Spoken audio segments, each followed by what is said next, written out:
We don't know what's going on.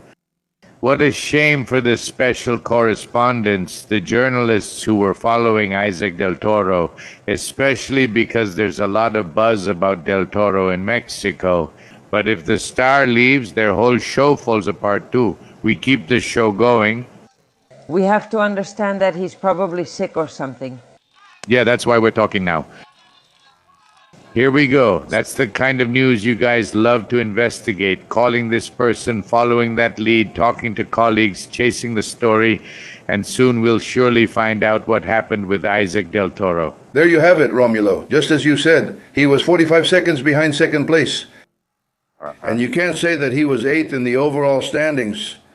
And you can't say that he already fell apart. No, no, no. Every day we're different. Every day we're different. Something happens to us every day. Every day is a different story. Last night, a friend from Cartagena called me.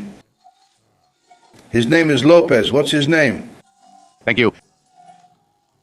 One-Eyed Lopez. Oh no, One-Eyed Lopez was the one with the old shoes. Marcelino Lopez.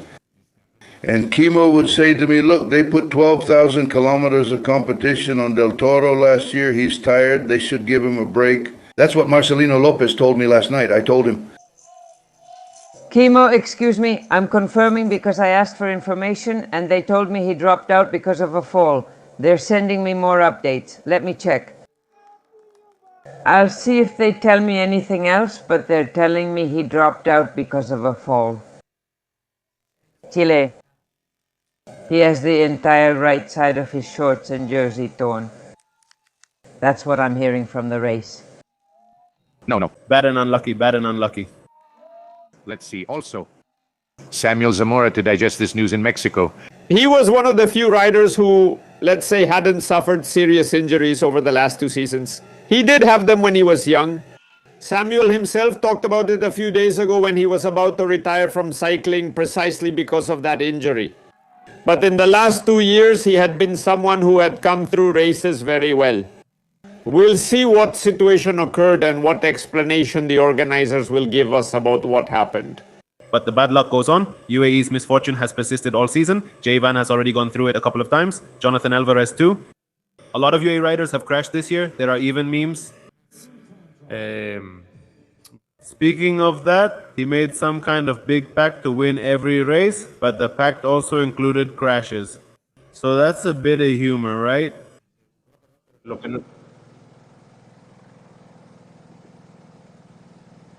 Yes, out of 22 races, Nelson gives us the info here. He has raced in 22 races and finished 21. What I also wanted to say a bit, Kimo, is about the kilometers. Yesterday, I started to do a bit of research about this 2026 season to get a better idea before the Itzulia. Before the Itzulia, Isaac Del Toro had 16 days of racing, 2,600 kilometers, 16 days, 2,600 other comparisons. Paul Seixas, 7 days, 1,000 kilometers Roglic, 9 days, 1,600 kilometers Lipowitz, 13 days, 1,700 kilometers. So I think it does come down to a bit of fatigue. And I also think the crash is a reflection of that fatigue. You're unfocused and tired, your legs and mind elsewhere, so you lose your way. Yes, that's true. But Marcelino said that last year he rode 12,000 kilometers and he's a very young rider. So in Mexico, don't worry. He's still one of the elite in world cycling. Let's hope nothing serious happened to him. Here I've tried to confirm that they've announced his withdrawal. As Neves said, he's withdrawn from the race. But well, cycling goes on, so we'll continue without him, but he'll be back in other races, Ruben Chogo.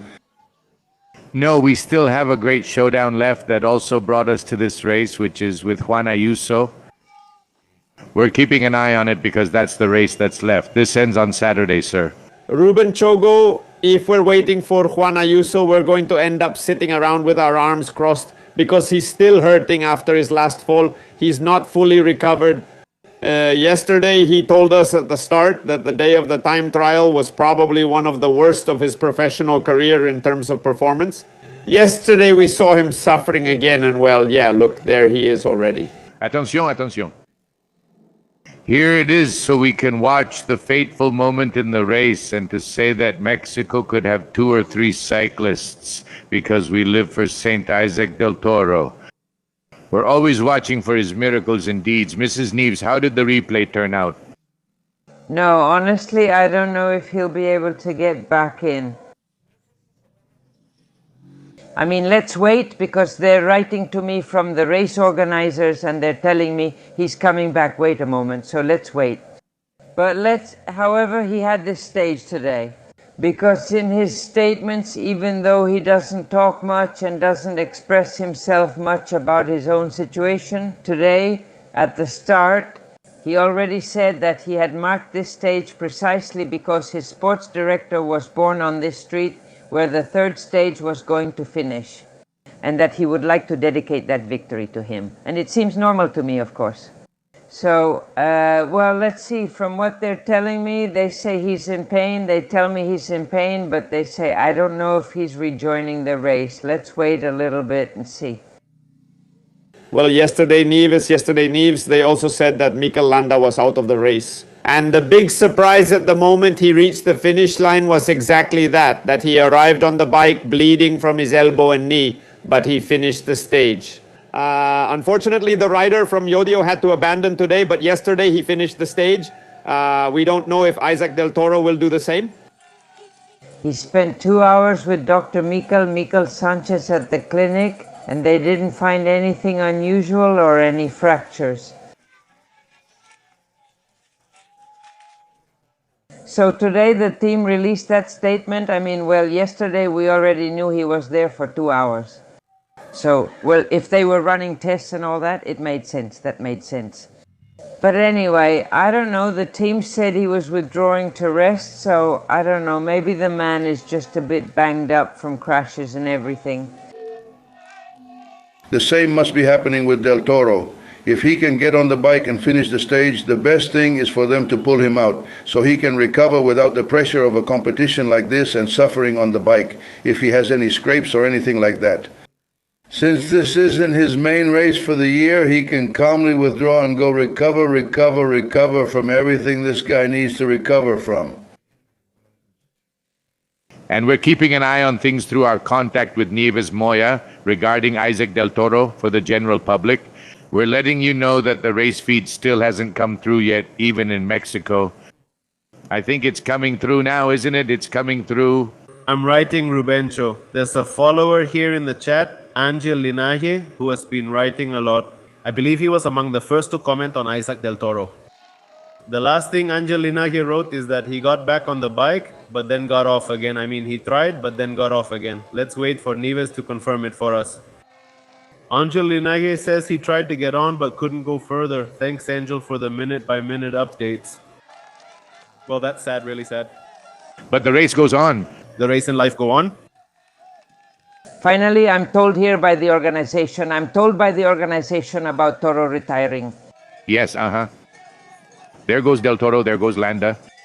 We've been racing for 2 days. Today there's other news from somewhere else over in Brazil. I think the Olympic velodrome caught fire. It's smoking. Yeah, I don't know. Maybe Nieves didn't keep us updated on everything. She's telling us now because, yes, that news broke this morning and the Olympic velodrome was on fire. Who would set that on fire? Since it's made of wood, it catches fire easily. But we'll give you more information. I already have the drone, my dear Nelson. They've switched me to the drone view here, but I'm seeing people down there looking like little ants. The group that's slowly carrying the leader of the race